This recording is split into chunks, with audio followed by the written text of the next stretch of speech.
ವೀಕ್ಷಕರೇ, ಬಾಹ್ಯಾಕಾಶ ಇಷ್ಟೊಂದು ಅನಂತ, ಅಷ್ಟೇ ನಿಗೂಢ ಹಾಗೂ ಅಗೋಚರ. ರಾತ್ರಿ ಆಕಾಶದಲ್ಲಿ ಹೊಳೆಯುವ ಚಂದ್ರನನ್ನು ನೋಡಿ ನಾವೆಲ್ಲರೂ ಒಂದು ಕ್ಷಣ ಬೆರಗಾಗುತ್ತೇವೆ. ಆದರೆ ಅದೇ ಚಂದ್ರನ ಮೇಲೆ ಮನುಷ್ಯರು ಶಾಶ್ವತವಾಗಿ ನೆಲೆಸಿದ್ರೆ ಹೇಗಿರುತ್ತೆ? ಅಲ್ಲಿಯ ಒಂದು ಸುಂದರವಾದ ಊರು, ಸಂಶೋಧನಾ ಕೇಂದ್ರ ಮತ್ತು ಭವಿಷ್ಯದ ತಲೆಮಾರಿಗಾಗಿ ಒಂದು ಮೂನ್ ಬೇಸ್ ನಿರ್ಮಾಣವಾದರೆ ಹೇಗಿರುತ್ತದೆ? ಹೌದು, ಇದು ಬರೀ ಕಲ್ಪನೆ ಅಲ್ಲ, ಇದು ವಾಸ್ತವಕ್ಕೆ ಹತ್ತಿರವಾಗುತ್ತಿರುವ ಭವಿಷ್ಯದ ಬಹುದೊಡ್ಡ ಯೋಜನೆ. ಮತ್ತು ಈ ಬೃಹತ್ ಯೋಜನೆಯಲ್ಲಿ ನಮ್ಮ ಹೆಮ್ಮೆಯ ಇಸ್ರೋ ಕೂಡ ಪ್ರಮುಖ ಪಾತ್ರವನ್ನು ವಹಿಸಲು ಸಜ್ಜಾಗ್ತಾ ಇದೆ. ವಿಶ್ವದ ಅತಿದೊಡ್ಡ ಬಾಹ್ಯಾಕಾಶ ಸಂಸ್ಥೆಯಾದ ಅಮೆರಿಕದ ನಾಸಾ ನಮ್ಮ ಭಾರತದ ಇಸ್ರೋಗೆ ಒಂದು ಅಚ್ಚರಿಯ ಹಾಗೂ ಹೆಮ್ಮೆಯ ಆಹ್ವಾನ ನೀಡಿದೆ. ಚಂದ್ರನ ಮೇಲೆ ಮಾನವನ ಶಾಶ್ವತ ನೆಲೆಯನ್ನ ಸ್ಥಾಪಿಸುವ ಮಹತ್ವಾಕಾಂಕ್ಷಿಯ ಮೂನ್ ಬೇಸ್ ಪ್ರೋಗ್ರಾಂಗೆ ಕೈ ಜೋಡಿಸುವಂತೆ ನಾಸಾ ಇಸ್ರೋಗೆ ಅಧಿಕೃತವಾಗಿ ಕೇಳಿಕೊಂಡಿದೆ. ಹಾಗಾದ್ರೆ ಈ ಆಹ್ವಾನದ ಹಿಂದಿನ ಅಸಲಿ ಉದ್ದೇಶವೇನು? ಇದರಿಂದ ಭಾರತಕ್ಕಾಗುವ ಲಾಭವೇನು? ನಾಸಾ ಮತ್ತು ಇಸ್ರೋ ಮೈತ್ರಿ ಯಾವ ರೀತಿ ಸಂಚಲನವನ್ನ ಸೃಷ್ಟಿಸಲಿದೆ? ಈ ಎಲ್ಲ ಕುತೂಹಲಕಾರಿ ಮಾಹಿತಿಯನ್ನ ಈ ವಿಡಿಯೋದಲ್ಲಿ ಸಂಪೂರ್ಣವಾಗಿ ನೋಡ್ತಾ ಹೋಗೋಣ, ಬನ್ನಿ. America, NASA, ISRO mega day, silicon ಸಿಟಿಯಲ್ಲಿ ಹೈ ಲೆವೆಲ್ ಸಭೆ. ವೀಕ್ಷಕರೇ, ಅಮೆರಿಕದ ಬಾಹ್ಯಾಕಾಶ ಸಂಸ್ಥೆ ನಾಸಾ ಮತ್ತು ಭಾರತದ ಹೆಮ್ಮೆಯ ಇಸ್ರೋ ನಡುವಿನ ಬಾಂಧವ್ಯ ಈಗ ಮತ್ತೊಂದು ಉನ್ನತ ಮಟ್ಟಕ್ಕೆ ತಲುಪಿದೆ.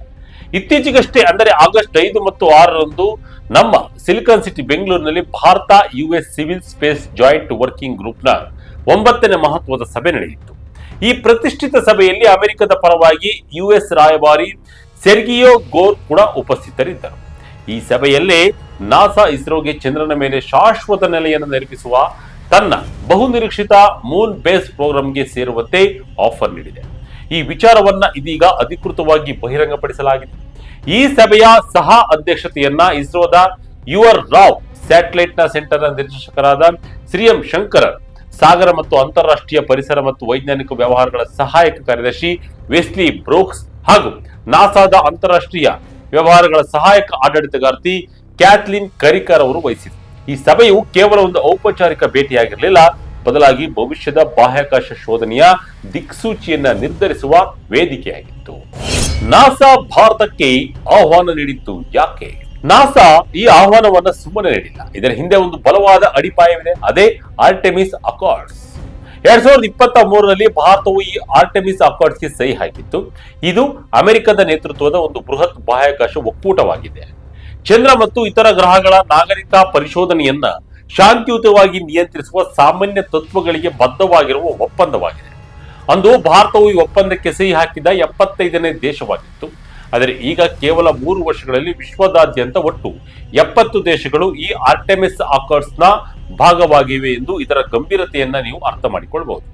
ಅಮೆರಿಕನ್ ರಾಯಭಾರ ಕಚೇರಿಯ ಅಧಿಕೃತ ಹೇಳಿಕೆಯ ಪ್ರಕಾರ ಆರ್ಟೆಮಿಸ್ ಒಪ್ಪಂದದ ಅಡಿಯಲ್ಲಿ ಎರಡೂ ದೇಶಗಳ ನಡುವಿನ ಪಾಲುದಾರಿಕೆಯನ್ನ ಮತ್ತಷ್ಟು ಬಲಪಡಿಸುವ ನಿಟ್ಟಿನಲ್ಲಿ ನಾಸಾ ಇಸ್ರೋವನ್ನ ಈ ಮೂನ್ ಬೇಸ್ ಕಾರ್ಯಕ್ರಮಕ್ಕೆ ಆಹ್ವಾನಿಸಿದೆ. ಅಷ್ಟೇ ಅಲ್ಲ, ಈ ಒಪ್ಪಂದದ ಅಡಿಯಲ್ಲಿ ಮುಕ್ತ ವೈಜ್ಞಾನಿಕ ಡೇಟಾ ಹಂಚಿಕೆ ಕುರಿತು ಚರ್ಚೆಗಳನ್ನು ಮುಂದುವರಿಸಲು ಎರಡೂ ಕಡೆಯವರು ಒಪ್ಪಿಕೊಂಡಿದ್ದಾರೆ. ಇದು ಭವಿಷ್ಯದ ಸಂಶೋಧನಾ ಕ್ಷೇತ್ರಕ್ಕೆ ವರದಾನವಾಗಲಿದೆ. ಇಸ್ರೋ ನಾಸಾ ಜೋಡಿಯ ಯಶಸ್ವಿ ಜಂಟಿ ಸಾಹಸಗಳು. ಕಳೆದ ಕೆಲವು ವರ್ಷಗಳ ಇತಿಹಾಸವನ್ನು ನಾವು ಗಮನಿಸಿದರೆ ಅಮೆರಿಕ ಮತ್ತು ಬಾಹ್ಯಾಕಾಶದ ಸಂಸ್ಥೆಗಳು ಹಿಂದೆಂದಿಗಿಂತಲೂ ಹೆಚ್ಚು ಹತ್ತಿರವಾಗಿವೆ. ಆರ್ಟೆಮಿಸ್ ಒಪ್ಪಂದಕ್ಕೆ ಸಹಿ ಹಾಕಿದ ಅದೇ ವರ್ಷದಲ್ಲಿ ಮಾನವ ಸಹಿತ ಬಾಹ್ಯಾಕಾಶ ಹಾರಾಟದ ಸಹಕಾರಕ್ಕಾಗಿ ಒಂದು ಸುಭದ್ರ ಕಾರ್ಯತಂತ್ರದ ಚೌಕಟ್ಟನ್ನು ಅಭಿವೃದ್ಧಿಪಡಿಸಲು ಎರಡೂ ದೇಶಗಳು ಒಪ್ಪಿಕೊಂಡಿದ್ದವು. ಇದರ ಪ್ರತಿಫಲವಾಗಿಯೇ ನಾಸಾ ಭಾರತೀಯ ಗಗನಯಾತ್ರಿಗಳಿಗೆ ತನ್ನ ಅತ್ಯಾಧುನಿಕ ಸೌಲಭ್ಯವನ್ನ ಉನ್ನತ ಮಟ್ಟದ ತರಬೇತಿ ನೀಡಲು ಮುಂದೆ ಬಂದಿತ್ತು. ಖಾಸಗಿಯಾಗಿ ನಿರ್ವಹಿಸಲ್ಪಡುವ ಕಾರ್ಯಾಚರಣೆಗಳ ಮೂಲಕ ಭಾರತೀಯ ಗಗನಯಾತ್ರಿಗಳನ್ನ ಅಂತಾರಾಷ್ಟ್ರೀಯ ಬಾಹ್ಯಾಕಾಶ ನಿಲ್ದಾಣಕ್ಕೆ ಕಳುಹಿಸುವುದು ಇದರ ಪ್ರಮುಖ ಉದ್ದೇಶವಾಗಿತ್ತು. ಈ ಒಪ್ಪಂದದ ನೇರ ಪರಿಣಾಮವಾಗಿಯೇ ಕಳೆದ ವರ್ಷ 2025ರಲ್ಲಿ ಭಾರತೀಯ ಗಗನಯಾತ್ರಿ ಶುಭಾಂಶು ಶುಕ್ಲಾ ರವರ IAS ಹಾರಾಟ ಯಶಸ್ವಿಯಾಗಿ ನೆರವೇರಿತ್ತು. ಇದಲ್ಲದೆ ಕಳೆದ ವರ್ಷ 2 ಬಾಹ್ಯಾಕಾಶ ಸಂಸ್ಥೆಗಳು ಮತ್ತೊಂದು ಬೃಹತ್ ಮೈಲುಗಲ್ಲನ್ನ ಸಾಧಿಸಿತು. ಅದೇ ಬಹುನಿರೀಕ್ಷಿತ ನಿಸಾರ್ ಕಾರ್ಯಾಚರಣೆಯ ಯಶಸ್ವಿ ಉಡಾವಣೆ. ಇದು ಅತ್ಯಂತ ಮಹತ್ವಾಕಾಂಕ್ಷೆಯ ಮತ್ತು ತನ್ನ ರೀತಿಯ ಪ್ರಪ್ರಥಮ ಜಂಟಿ ಬಾಹ್ಯಾಕಾಶ ಕಾರ್ಯಾಚರಣೆಯಾಗಿದೆ. ಇಂತಹ ಅತ್ಯದ್ಭುತ ಯಶಸ್ವಿ ಯೋಜನೆಗಳ ಮುಂದುವರಿದ ಭಾಗವಾಗಿಯೇ ಈ ಚಂದ್ರನ ಕಾರ್ಯಾಚರಣೆಗಳಲ್ಲಿ ಮತ್ತಷ್ಟು ಸಹಕರಿಸುವ ದೊಡ್ಡ ಪ್ರಸ್ತಾಪವನ್ನ ನಾಸಾ ಮುಂದಿಟ್ಟಿದೆ. 2028ಕ್ಕೆ ನಾಸಾದಿಂದ ಚಂದ್ರನ ಮೇಲೆ ಮಾನವ ಲ್ಯಾಂಡಿಂಗ್. ಆರ್ಟೆಮಿಸ್ ಮಿಷನ್ಗೆ ಇಸ್ರೋ ತಂತ್ರಜ್ಞಾನದ ಬೆಂಬಲ. ಈಗ ಸ್ವಲ್ಪ ನಾಸಾದ ಆರ್ಟೆಮಿಸ್ ಕಾರ್ಯಕ್ರಮದ ಬಗ್ಗೆ ತಿಳಿಯೋಣ. ಅಪೋಲೋ ಮಿಷನ್ ನಂತರ ದಶಕಗಳ ಬಳಿಕ ಮಾನವರನ್ನ ಮತ್ತೆ ಚಂದ್ರನ ಬಳಿಗೆ ಕರೆದೊಯ್ಯಲು ನಾಸಾ ಈ ಬೃಹತ್ ಕಾರ್ಯಕ್ರಮವನ್ನ ಪ್ರಾರಂಭಿಸಿದೆ. ಈಗಾಗಲೇ ಈ ಕಾರ್ಯಕ್ರಮದ ಅಡಿಯಲ್ಲಿ 2 ಪ್ರಾಥಮಿಕ ಹಾರಾಟಗಳು ಯಶಸ್ವಿಯಾಗಿ ನಡೆದಿವೆ. ನವೆಂಬರ್ 2022ರಲ್ಲಿ ಮೊದಲ ಮಾನವರಹಿತ ಆರ್ಟೆಮಿಸ್ ಹಾರಾಟ ಯಶಸ್ವಿಯಾಗಿತ್ತು. ತದನಂತರ ಇದೇ ವರ್ಷದ ಏಪ್ರಿಲ್ ತಿಂಗಳಲ್ಲಿ ಮಾನವ ಸಹಿತ ನೌಕೆಯೊಂದು ಚಂದ್ರನ ಸುತ್ತ ಯಶಸ್ವಿಯಾಗಿ ಪ್ರದಕ್ಷಿಣೆ ಹಾಕಿ ಲ್ಯಾಂಡಿಂಗ್ ಮಾಡದೆ ಸುರಕ್ಷಿತವಾಗಿ ಭೂಮಿಗೆ ಮರಳಿದೆ. ಈಗ ಇಡೀ ವಿಶ್ವದ ಕಣ್ಣು ಮುಂದಿನ ಹಾರಾಟದ ಮೇಲಿದೆ. 2028ರ ವೇಳೆಗೆ ನಡೆಯಲಿರುವ ಮುಂದಿನ ಹಾರಾಟದಲ್ಲಿ ಮಾನವರನ್ನ ಮತ್ತೆ ಚಂದ್ರನ ಮೇಲ್ಮೈಯಲ್ಲಿ ಇಳಿಸುವ ಐತಿಹಾಸಿಕ ಗುರಿಯನ್ನ ನಾಸಾ ಹೊಂದಿದೆ. ಈ ನಿರ್ಣಾಯಕ ಹಂತದಲ್ಲಿ ನಮ್ಮ ಇಸ್ರೋದ ತಾಂತ್ರಿಕ ಬೆಂಬಲ ಮತ್ತು ಅಪಾರದ ಅನುಭವ ನಾಸಾಗೆ ಅತ್ಯಂತ ಅವಶ್ಯಕವಾಗಿದೆ. ಇಸ್ರೋದ ಗಗನ್ಯಾನ್ 2040ರ ಚಂದ್ರನ ಕನಸು. ಚಂದ್ರನ ನೆಲೆಯ ನಿರ್ಮಾಣಕ್ಕೆ ಸಜ್ಜಾಗುತ್ತಿದೆ ಭಾರತ. ಇನ್ನೊಂದೆಡೆ ನಮ್ಮ ಇಸ್ರೋ ಕೂಡ ಯಾರಿಗೇನು ಕಮ್ಮಿ ಇಲ್ಲ. ಜಗತ್ತಿನ ಕಣ್ಣು ಕುಕ್ಕುವಂತೆ ಇಸ್ರೋ ತನ್ನದೇ ಆದ ಸ್ವತಂತ್ರ ಮಾನವರಹಿತ ಬಾಹ್ಯಾಕಾಶ ಕಾರ್ಯಕ್ರಮಗಳಾದ ಗಗನ್ ಯಾನ್ ಅನ್ನು ಅತ್ಯಂತ ಯಶಸ್ವಿಯಾಗಿ ಮುನ್ನಡೆಸ್ತಾ ಇದೆ. ಭಾರತವು ಕೇವಲ ಭೂಮಿಯ ಕಕ್ಷೆಗೆ ಮಾತ್ರ ಮಾನವರನ್ನ ಕಳುಹಿಸಲು ಸೀಮಿತವಾಗಿಲ್ಲ. 2040ರ ವೇಳೆಗೆ ಚಂದ್ರನ ಮೇಲೆ ಭಾರತೀಯ ಗಗನಯಾತ್ರಿಯನ್ನ ಸುರಕ್ಷಿತವಾಗಿ ಇಳಿಸುವ ಬೃಹತ್ ಯೋಜನೆಯನ್ನ ಇಸ್ರೋ ಈಗಾಗಲೇ ಹಾಕಿಕೊಂಡಿದೆ.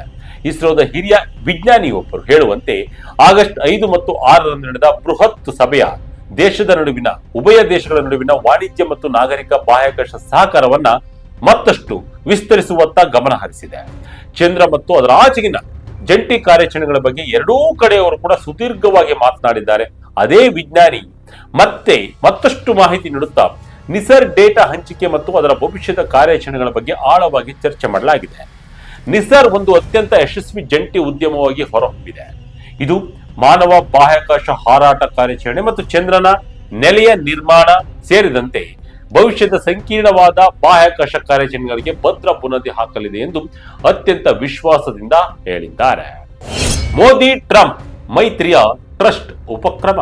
ಈ ಬಾಹ್ಯಾಕಾಶ ಮೈತ್ರಿಯು ಕೇವಲ ವಿಜ್ಞಾನ ಮತ್ತು ತಂತ್ರಜ್ಞಾನಕ್ಕೆ ಮಾತ್ರ ಸೀಮಿತವಾಗಿಲ್ಲ, ಬದಲಾಗಿ ಇದು ವಿಶ್ವದ 2 ಬಲಿಷ್ಠ ಪ್ರಜಾಪ್ರಭುತ್ವ ರಾಷ್ಟ್ರಗಳ ನಡುವಿನ ರಾಜತಾಂತ್ರಿಕ ಬಲವನ್ನ ಸೂಚಿಸುತ್ತದೆ. ಬೆಂಗಳೂರಿನ ಸಭೆಯು ಯುಎಸ್ ಭಾರತದ ಟ್ರಸ್ಟ್ ಉಪಕ್ರಮದ ಅಡಿಯಲ್ಲಿ ಬಾಹ್ಯಾಕಾಶ ಸಹಕಾರವನ್ನ ಮುನ್ನಡೆಸಿದೆ. ವಿಶೇಷವೆಂದರೆ ಫೆಬ್ರವರಿ 2025ರಲ್ಲಿ ಭಾರತದ ಪ್ರಧಾನಿ ನರೇಂದ್ರ ಮೋದಿ ಮತ್ತು ಅಮೆರಿಕದ ಅಧ್ಯಕ್ಷ ಡೊನಾಲ್ಡ್ ಟ್ರಂಪ್ ರವರು ಬಿಡುಗಡೆ ಮಾಡಿದ ಜಂಟಿ ನಾಯಕರ ಹೇಳಿಕೆಗೆ ಅನುಗುಣವಾಗಿ ಈ ಮಹತ್ವದ ಬೆಳವಣಿಗೆಗಳು ನಡೆಯುತ್ತಾ ಇದ್ದಾವೆ.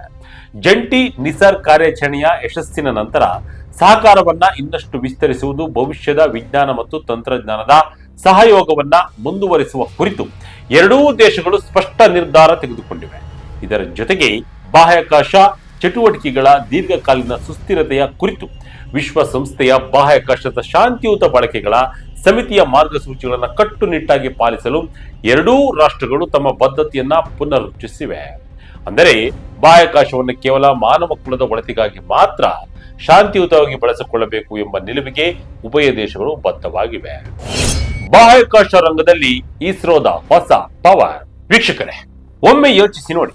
ಒಂದು ಕಾಲದಲ್ಲಿ ಭಾರತವು ತನ್ನ ಸಾಮಾನ್ಯ ಉಪಗ್ರಹಗಳನ್ನ ಉಡಾವಣೆ ಮಾಡಲು ಅಮೆರಿಕ, ಯುರೋಪ್ ಮತ್ತು ರಷ್ಯಾದಂತಹ ದೇಶಗಳತ್ತ ಮುಖ ಮಾಡ್ತಾ ಇತ್ತು. ಅವರ ಸಹಾಯಕ್ಕಾಗಿ ಕಾಯ್ತಾ ಇತ್ತು. ಆದರೆ ಇಂದು ಕಾಲ ಬದಲಾಗಿದೆ. ಅದೇ ಅಮೆರಿಕದ ಅತಿದೊಡ್ಡ ಸಂಸ್ಥೆ ನಾಸಾ ತನ್ನ ಅತ್ಯಂತ ಮಹತ್ವಾಕಾಂಕ್ಷೆಯ ಮೂನ್ ಬೇಸ್ ಫೋರಂಗೆ ಜೊತೆಯಾಗಿ ತಮ್ಮ ಇಸ್ರೋವನ್ನ ಆಹ್ವಾನಿಸ್ತಾ ಇದೆ. ಇದು ಭಾರತೀಯ ಬಾಹ್ಯಾಕಾಶ ಸಂಶೋಧನಾ ಸಂಸ್ಥೆ ಜಾಗತಿಕ ಮಟ್ಟದಲ್ಲಿ ಗಳಿಸಿರುವ ಗೌರವ, ವಿಶ್ವಾಸ ಮತ್ತು ಅದರ ತಾಂತ್ರಿಕ ಸಾಮರ್ಥ್ಯಕ್ಕೆ ಹಿಡಿದ ಕೈಗನ್ನಡಿಯಾಗಿದೆ. ಚಂದ್ರನ ಮೇಲೆ ಶಾಶ್ವತ ನೆಲೆಯನ್ನು ನಿರ್ಮಿಸುವುದು ಸಾಮಾನ್ಯ ಮಾತಲ್ಲ. ಅಲ್ಲಿಗೆ ಬೇಕಾದ ಕಟ್ಟಡ ಸಾಮಗ್ರಿಗಳು, ನಿರಂತರ ಆಮ್ಲಜನಕದ ಪೂರೈಕೆ, ಸೂರ್ಯನ ಅಪಾಯಕಾರಿ ವಿಕಿರಣಗಳಿಂದ ರಕ್ಷಣೆ ಮತ್ತು ನೀರಿನ ಲಭ್ಯತೆಯ ಶೋಧನೆ ಇವೆಲ್ಲವೂ ಅತ್ಯಂತ ಕಠಿಣ ಸವಾಲು. ಆದರೆ ಚಂದ್ರನ ದಕ್ಷಿಣ ಧ್ರುವದಲ್ಲಿ ನೀರಿನಂಶ ಇರುವುದನ್ನು ಜಗತ್ತಿಗೆ ಮೊದಲ ಬಾರಿಗೆ ಅಧಿಕೃತವಾಗಿ ತೋರಿಸಿಕೊಟ್ಟ ಕೀರ್ತಿ ನಮ್ಮ ಚಂದ್ರಯಾನ ಕಾರ್ಯಾಚರಣೆಗೆ ಸಲ್ಲುತ್ತದೆ. ಇಂತಹ ಅಮೂಲ್ಯವಾದ ಅನುಭವ ಹೊಂದಿರುವ ಇಸ್ರೋದ ತಂತ್ರಜ್ಞಾನದ ನೆರವು ನಾಸಾಗೆ ಮತ್ತು ಇಡೀ ಮಾನವ ಕುಲಕ್ಕೆ ಖಂಡಿತವಾಗಿಯೂ ಲಾಭದಾಯಕವಾಗಲಿದೆ. ಒಟ್ಟಾರೆಯಾಗಿ ಇಸ್ರೋ ಮತ್ತು ನಾಸಾ ಒಟ್ಟಾಗಿ ಕೈ ಜೋಡಿಸಿದ್ರೆ ಬಾಹ್ಯಾಕಾಶ ಸಂಶೋಧನೆಯಲ್ಲಿ ನಂಬಲು ಸಾಧ್ಯವಾದ ಪವಾಡಗಳನ್ನ ಖಂಡಿತ ಸೃಷ್ಟಿಸಬಹುದು. ಚಂದ್ರನ ಮೇಲೆ ಮನುಷ್ಯರ ವಸಾಹತು ಅಥವಾ ಒಂದು ಪುಟ್ಟ ಊರು ಸ್ಥಾಪನೆಯಾಗುವ ದಿನಗಳು ಇನ್ನೂ ಹೆಚ್ಚು ದೂರವಿಲ್ಲ ಎನಿಸ್ತದೆ. 2040ರ ವೇಳೆಗೆ ಚಂದ್ರನ ಮೇಲೆ ನಮ್ಮ ತ್ರಿವರ್ಣ ಧ್ವಜವನ್ನು ಹಾರಿಸುವ ಭಾರತದ ಕನಸು ಮತ್ತು ಚಂದ್ರನಲ್ಲಿ ವಸತಿ ನಿರ್ಮಿಸುವ ನಾಸಾದ ಕನಸುಗಳೆರಡು ಒಗ್ಗೂಡಿ ಮಾನವ ಜನಾಂಗವನ್ನ ಬಾಹ್ಯಾಕಾಶ ಶೋಧನೆಯ ಹೊಸ ಸುವರ್ಣಯುಗಕ್ಕೆ ಕೊಂಡೊಯ್ಯುತ್ತಾ ಕಾದ್ ನೋಡಬೇಕಾಗಿದೆ. ವೀಕ್ಷಕರೇ, ಭಾರತ ಮತ್ತು ಅಮೆರಿಕದ ಈ ಅಭೂತಪೂರ್ವ ಜಂಟಿ ಕಾರ್ಯಾಚರಣೆಗಳ ಬಗ್ಗೆ ತಮ್ಮ ಅನಿಸಿಕೆಯನ್ನ ಕಮೆಂಟ್ ಮೂಲಕ ತಿಳಿಸಿ. ಇದಾಗಿತ್ತು ಈ ಕ್ಷಣದ ಇಂಟ್ರೆಸ್ಟಿಂಗ್ ಸ್ಟೋರಿ. ಇದೇ ರೀತಿಯ ಸ್ಟೋರಿಗಳಿಗಾಗಿ ವಿಜಯ ಕನಕ website, YouTube page, Facebook page follow ಮಾಡ್ತಾ ಇರಿ. ಧನ್ಯವಾದಗಳು.